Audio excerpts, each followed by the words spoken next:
What's up, everybody? Welcome to After the Final Whistle, football talk with Jon and Montel. I'm Montel, our co-host John. How you doing this week, buddy? I'm doing pretty good, man. Pretty good. How about yourself? I'm chilling. I'm going on vacation here week, so not a week, Monday. So next week, probably what I should have said. But yeah, I'm doing good. I'm ready for it. That's good. Yep, and I guess let's jump right into it here. What you got for the injury report? All right. So injury report. Giants came out and said that Daniel Jones is ruled out for Sunday. So I think it's Mike Glennon that's getting the start. And then Jalen Hurts is questionable so he may be out. Melvin Gordon is listed as doubtful to play with his hip and shoulder. Darren Waller has already been ruled out pretty much. He's doubtful, but he hasn't practiced all week. Josh Jacobs is questionable. No. I know you wouldn't like that one. And for the most part, that's it. Outside of the ones that have been out for a while. I think it was last week. Christian McCaffrey was put back on IR, so he's done for the season.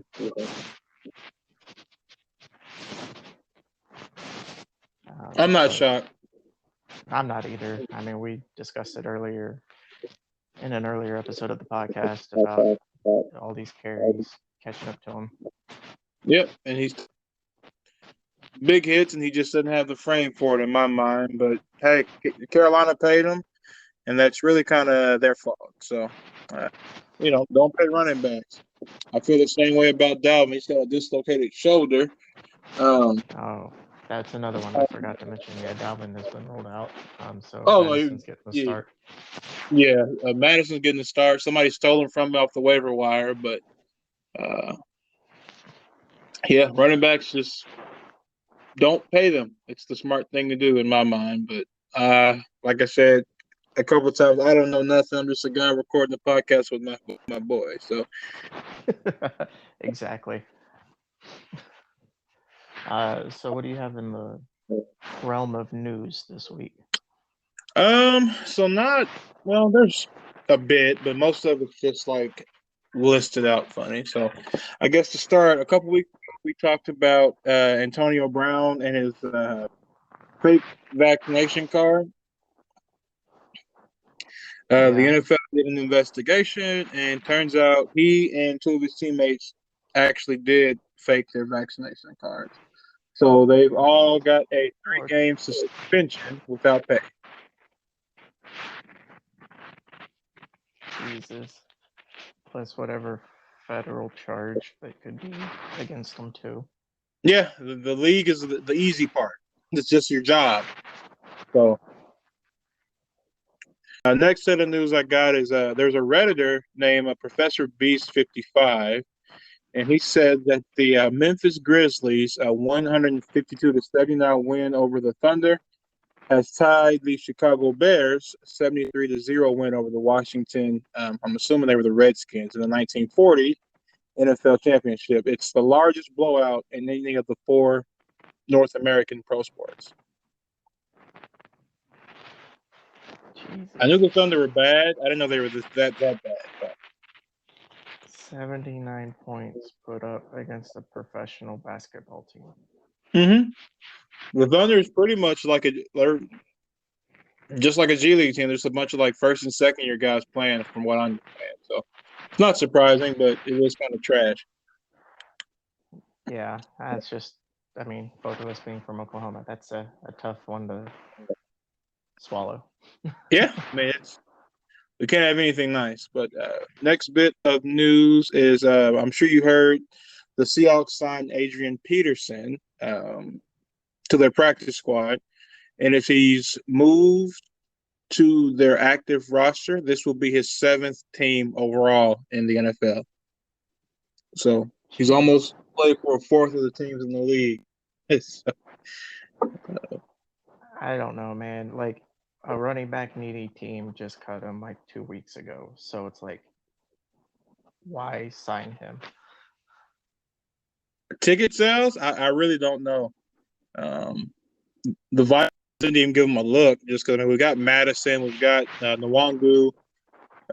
So we got some options there while Cook is out. But yeah, Adrian Peterson, if you happen to be listening to this, my guy, it's time to hang it up. You're almost 40. You're not Frank Gore. Call it I quits. mean, he was a beast in his prime.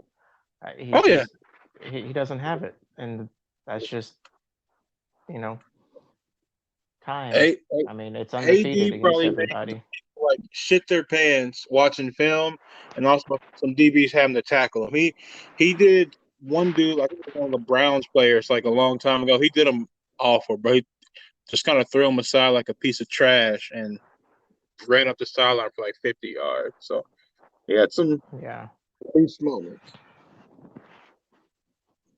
exactly. I mean, I I, I loved watching him play, even though he was a Vikings player. I loved watching him play, just how he played the game. Yeah, Um, it probably cut his career a little short just because he wasn't one to shy away from contact. There was no run around you as I'm going through you. So yeah, he right. probably cut his career short a few seasons doing that. But yeah, he was good.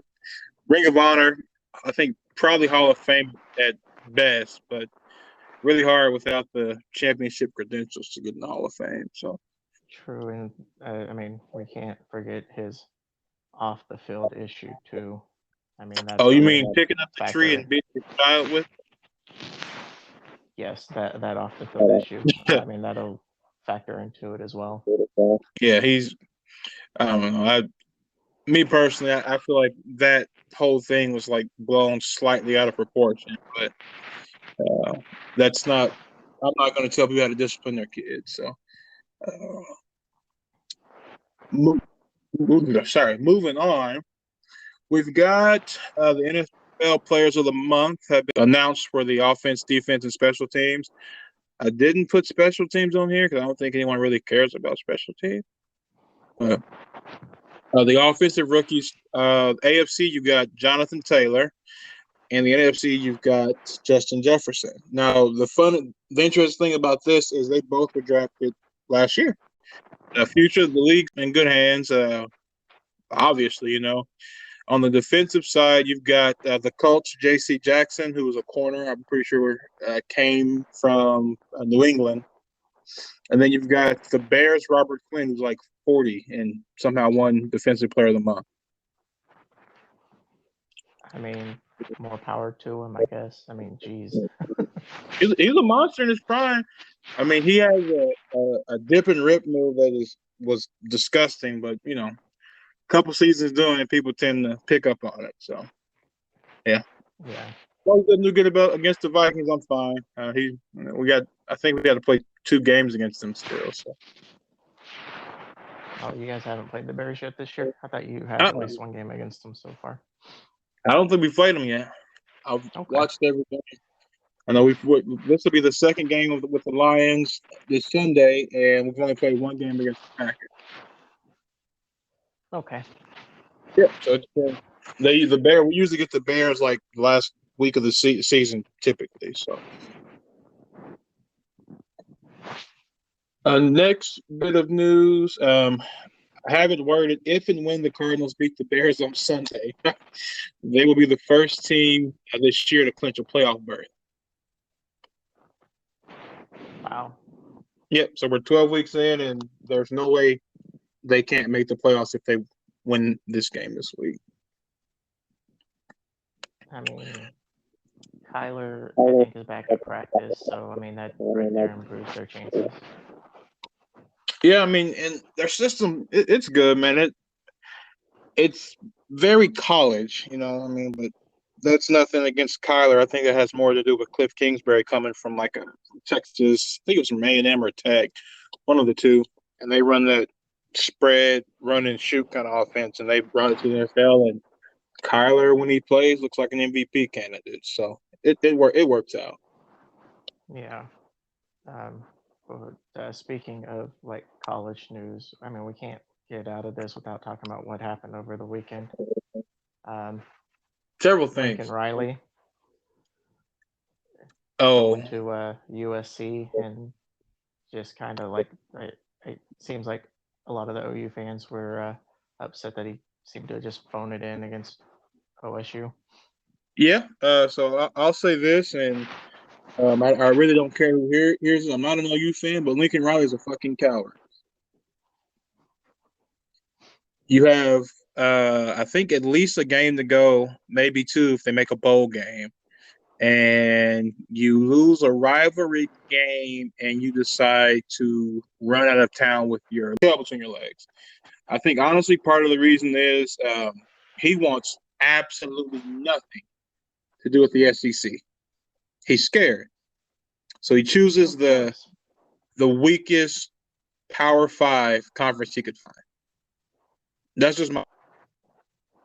Yeah, The but Pac-12. I heard the if it's true, the contract details. I don't know. I'd probably leave town too if I was getting paid $110 million. Get See, 24/7 use of a private jet, like both my homes paid off in Oklahoma, and like a $6 million house paid for in California. See, I leave town too, but I do it at the end of the season, not when the season's not quite done. I mean, Because I'd probably do that too, because I mean, you and I are both the same. We won't do anything half-assed. right. And the rumor is, I don't know if you heard this, but those homes have been on sale since like August. So he knew about this for a while, then, if that's the case. Presumably, yes. And honestly, he's probably been talking to USC. Like, this is just my thinking. They fired their coach early in the season. So he was probably talking to USC before then, because you just don't fire your coach without having like somebody that you think can take the reins pretty quickly. So now what he's done is he's screwed OU because he's taking recruits, he's taking coaches. They don't even have a head coach for their next game, which I think is I don't think they made the championship game because they lost to OSU, but it'll be their bowl game. They don't have a coach for it. They have nothing but players and probably some position coaches left. I think Bob Stoops is coming back to as the interim head coach, but he's interim. They're not going to hire him back, man. Oh, I've already read it about. Think he would want to come back. Sorry, no, I mean I didn't mean for us to get on this side tangent here, but it's something that needed to be mentioned. Yeah, he's retired. Like he gave Lincoln Riley the keys to the Ferrari, man, and this dude freaking wrecks it, doesn't file insurance, and just like says the hell with it. Yeah. I don't know. It just seems like pure cowardice to me. Like if you were scared of the SEC, just come out and say that. That's all it boils down to for me. I mean, going to the SEC is going to only make your team better in the long run. I mean, short term, they're going to get destroyed in the SEC more than likely, just because of that conference in and of itself. A&M did for like 3 years, and then they had some real luck at the quarterback position. Mizzou is still getting their ass kicked, and that was almost 10 years ago. So I don't know.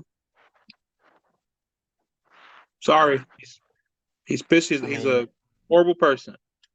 If Bob Stoops comes back to coach, just until they get their feet under them, I can only see him doing it for a year or two.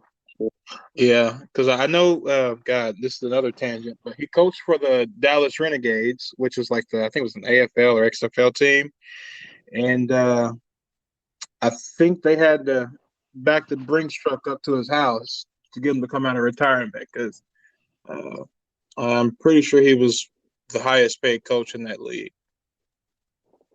Yeah, I mean, we'll see. I mean, he's done it with Oklahoma. I mean, what else does he have left to prove other than going to the SEC and at least building the foundation for the team for that conference? No, I think nothing. I mean, and honestly, screw Lincoln Riley.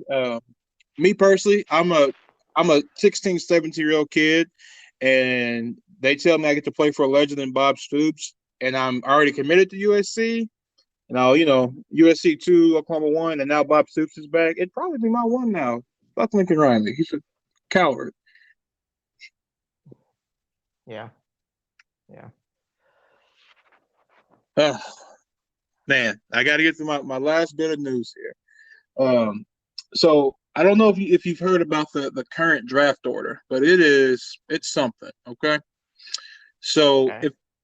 if the league ended today, if the season ended today, Lions will be picking 1. They're 0-10-1. Jaguars will be picking 2. They're 2-9. Texans will be picking 3. They're 2-9. The Jets will be picking 4 because they're 3-8. The Jets will also be picking 5 because they traded Seattle, who's also 3-8. But Seattle has a stronger strength of schedule, so they're not. The Jets get the 4th pick. The Giants get what is this? 1, 2, 3, 4, 6 from the Bears, who are 4-7. The Giants have a stronger strength of schedule, and they also have the pick after being 4-7. The Panthers are 5-7 with pick 8. Pick 9 is the Eagles, who are 5-7. Pick 10 is also the Eagles, who they got their pick from the Dolphins, who are also 5-7 with a weaker strength of schedule. How? So the last time this ever happened in the NFL, when 3 teams have like 6 of the top 10 picks, was never. I don't think ever. No, not since I've been paying attention to the draft. So you got 2 teams with back-to-back, so you have 2 teams that is 4-5, and another team has 5-6. Like I don't think I've ever seen anything that hilarious. Yeah.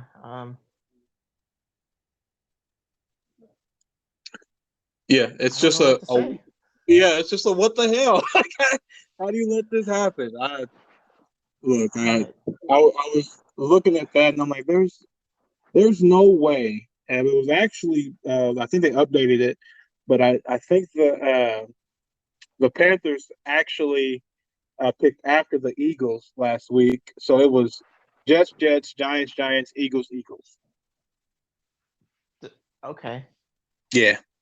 So if you would have back-to-back picks, would you just go ahead and turn them both in at one time, or would you trade out of that position?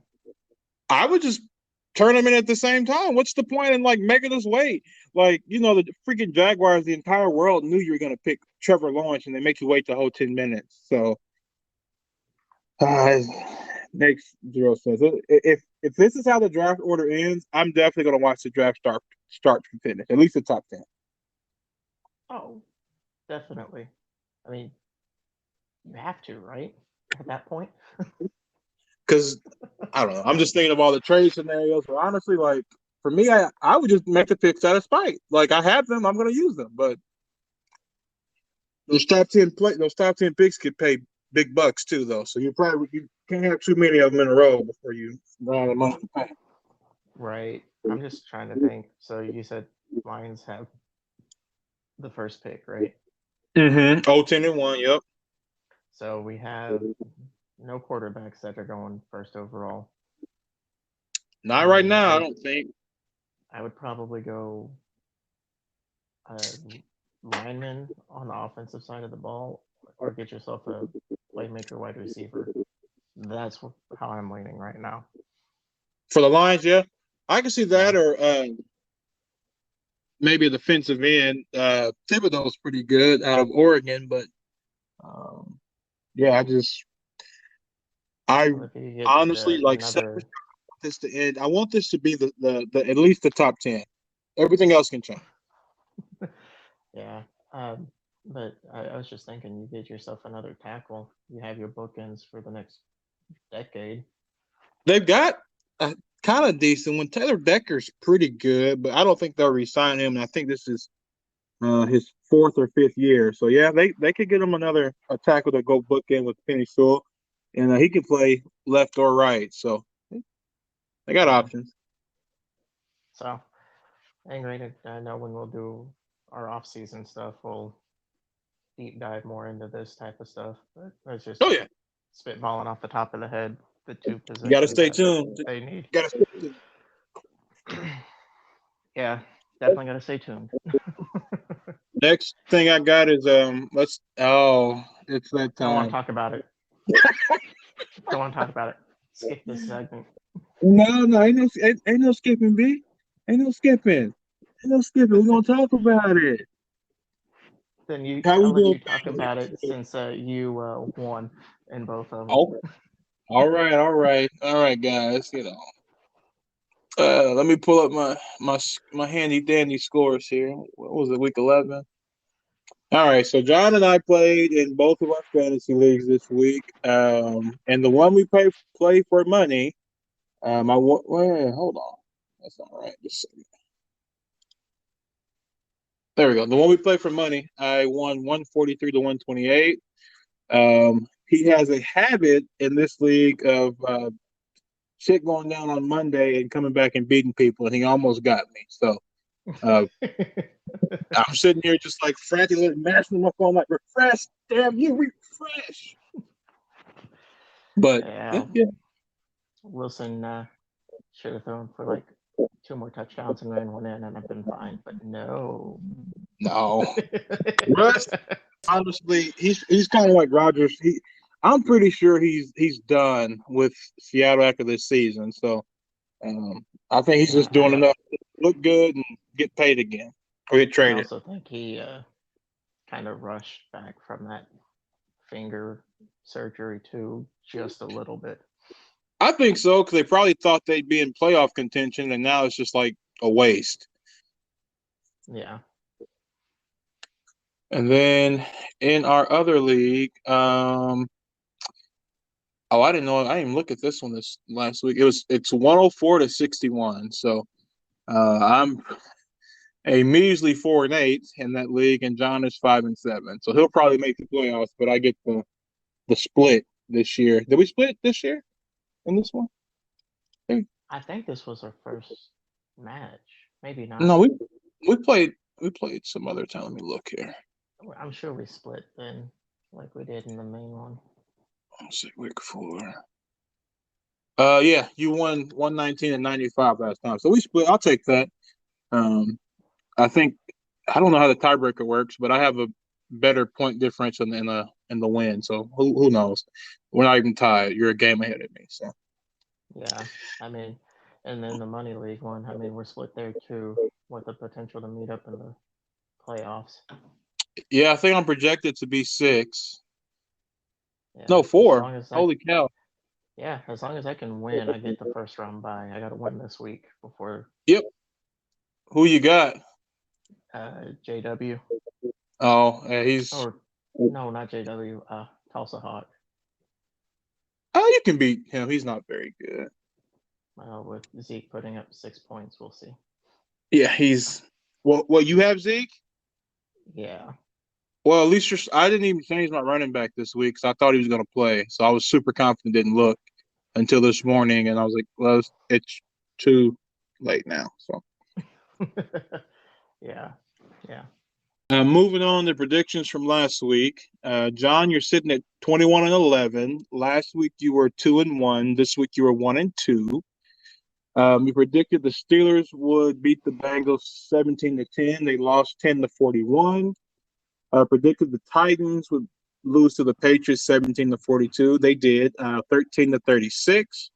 You predicted the Rams would beat the Packers 27 to 14. The Packers ended up winning 28 to 36. I am at 16 and 15, so still somehow over 500. Predicted the Chargers would beat the Broncos 31-14. They lost 13 to 28. Predicted the Bucks would beat the Colts 31-21. They won 38 to 31. Predicted the Vikings would beat the 49ers 31 to 24. they ended up losing 26-34. And I will say, I did listen to the episode from last week, and I said this on air. I would regret that decision, and I do. I mean, and I also said my gut said the Niners would win that one.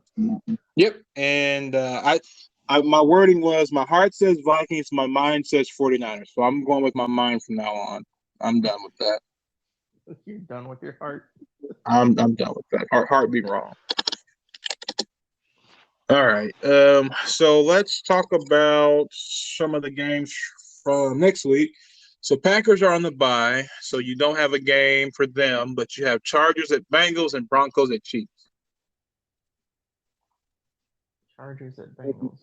I'm gonna have to say Bengals end up beating the Chargers.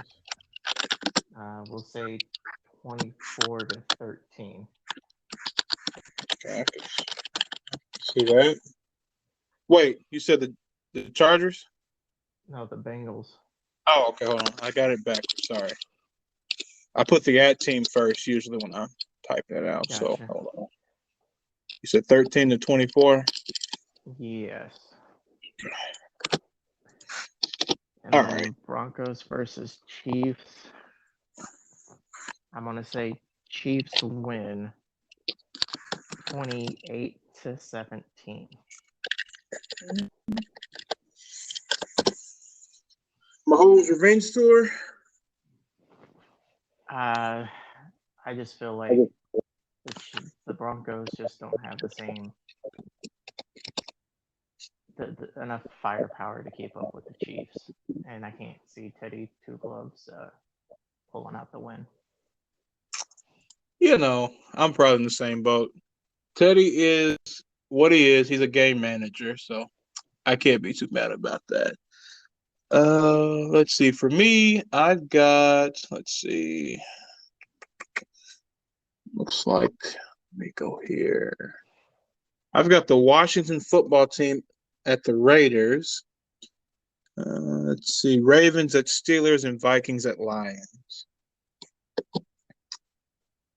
You know John, what happens every time you pick the Raiders, man. how the hell do I keep getting the Raiders, man? I don't even like do it on purpose. I don't even know. I literally just go 1-2. Okay, well. I mean, isn't this like your 5th or 6th time with them this year? I think so. Okay. Is Derek Carr playing this game? As far as I know, yes, Derek Carr is in the game. Okay. I'm going to say Washington football team 14, Raiders. I regret this so bad. 24. I'm going to regret this so bad. Oh, gosh. I mean, I could see the score on either side for either team. Yeah, I don't know. I'm just like, the Raiders are like just a cluster bleed, man. They're so bad.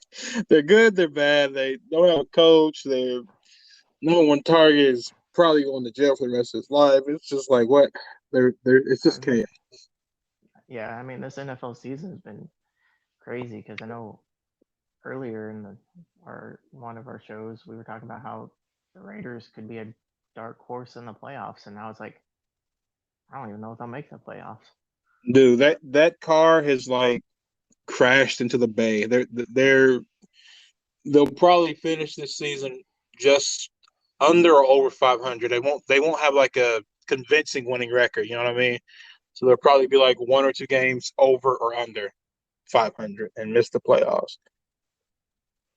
Yeah. So I guess next game I got Ravens and Steelers. This is hopefully a gimme because the Ravens have looked good, the Steelers have not, and Lamar Jackson is on a tear. So I'm going to go Ravens. I will go 31-24. Actually, 21. Just as long as Johnson and Fryermuth get there, I'm okay. Oh yeah, I'm going to say Fryermuth probably has a touchdown. Johnson probably has 5 or 6 receptions for like 70 yards in the touchdown or close to a touchdown. I'll be okay with that. Oh yeah. Get you about 15 points between the two. since my other tight end is Waller, and well, I don't want to talk about it. Yeah, he's pretty much half dead. Last one I got is Vikings at Lions. They played them tough. The Lions, they play everybody tough, man. But I think Go with your gut. Go with your my gut is the head. is the Vikings, because if the Vikings had won that 49ers game last week, they probably have like a win hangover, you know what I mean? Yeah. But because they lost, I bet you everybody's pretty pissed. So I'm gonna say it'll probably be Vikings 31, Lions 14. And what did I tell you last week? I'm sorry, we got to talk about this. Sorry, I told you last week, if you looked at the box score for the games, the Vikings will be leading at halftime, right? Right. They were not leading; they were tied, and then they still took their foot off the gas. Very annoying that I didn't get my game right because of that. That is, I mean, but you called it. You still called it. But I should have just went with my damn mind, you know. I'm just like grabbing my face here and just like, you know, how you just put your hand in your head, just like shaking your hand, like, oh my God, it's so bad. I know that feeling all too well. Just frustrating. So we've done this part a couple times, John, and questions. And one that I came across that I thought was pretty interesting was, if you could get rid of one rule that is in NFL right now, what would it be and why? The taunting.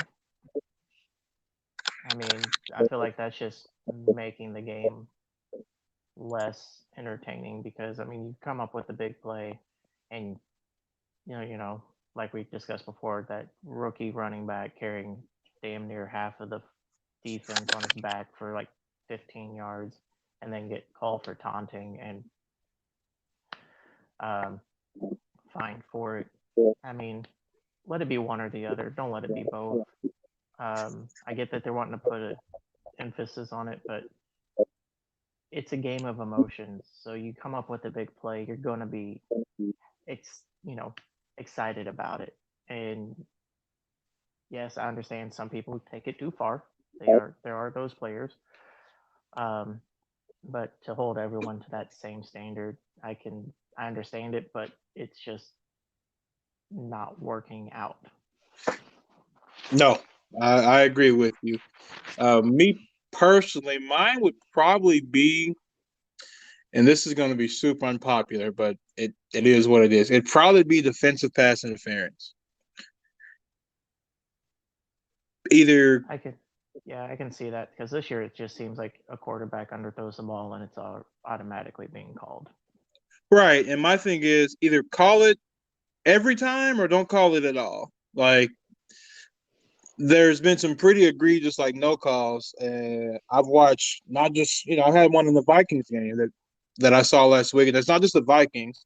There's been a couple that I've watched like a couple weeks ago, probably about 8 weeks ago now, though. There's a pretty bad one like the 49ers Eagles game, and it's so ticky-tacky. It's like, if you are home or away, I do not care. Call it every time or don't call it at all. It's a stupid call. Unless the guy's like physically being tackled to the ground in the middle of the route, let him play. Yeah, Kind of dumb. I can see how that'd be, a hot topic issue with people, but yeah, depending on who your team is. But this year it just seems like every team is getting those calls. Like, hell, you and I could throw the ball 15 yards under, and the receiver comes back and pass interference. Yep, all you gotta do is make the little basket, the basket catch, not animation, but movement, and yeah, you'll get it, and it's terrible. But Hey, it's still a step up from the replacement refs, though. I'm just smiling. I'm not gonna talk about that. So I've got two players sitting here in front of me. Okay, Okay. I'm gonna read off two stats. I'll give you a lot of hints. They'll get like progressively more useful as we like go through this. All right. One of them was drafted very early in the first round in 2019. The other one in 2020. Okay. Okay. You want player A stats or player B stats first? Let's do player B stats first. Player B. Okay.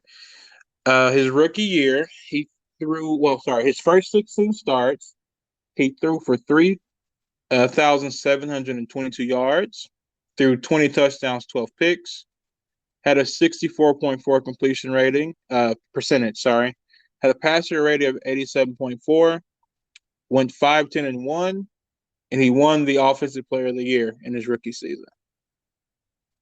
Okay.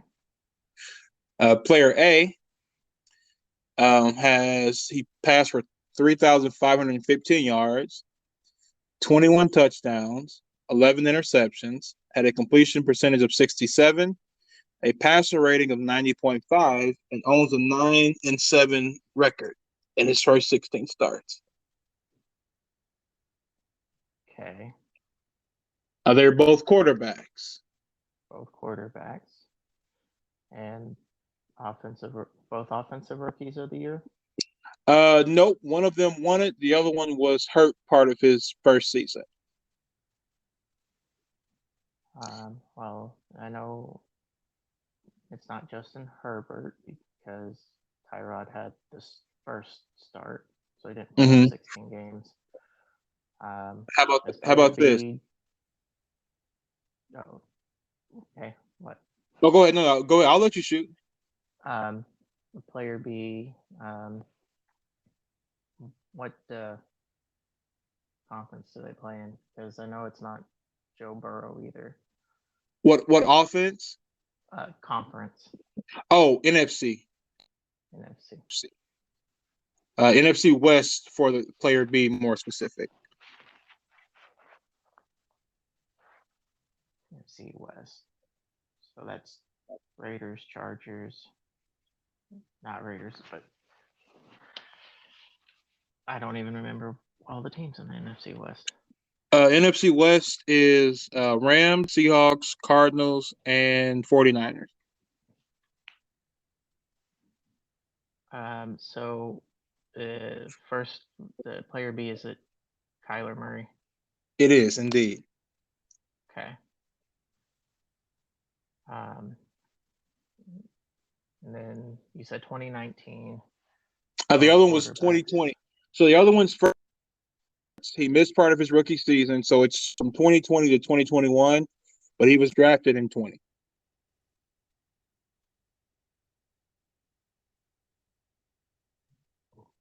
What conference do they play in? He plays in the AFC East. That is the Bills, the Patriots, the Dolphins, and the Jets.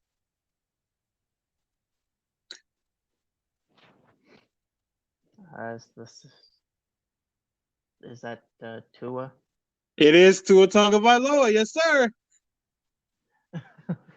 That's some good work right there. So you have to give me one, crazy. man. Yeah. I'll try to come up with one for you next week.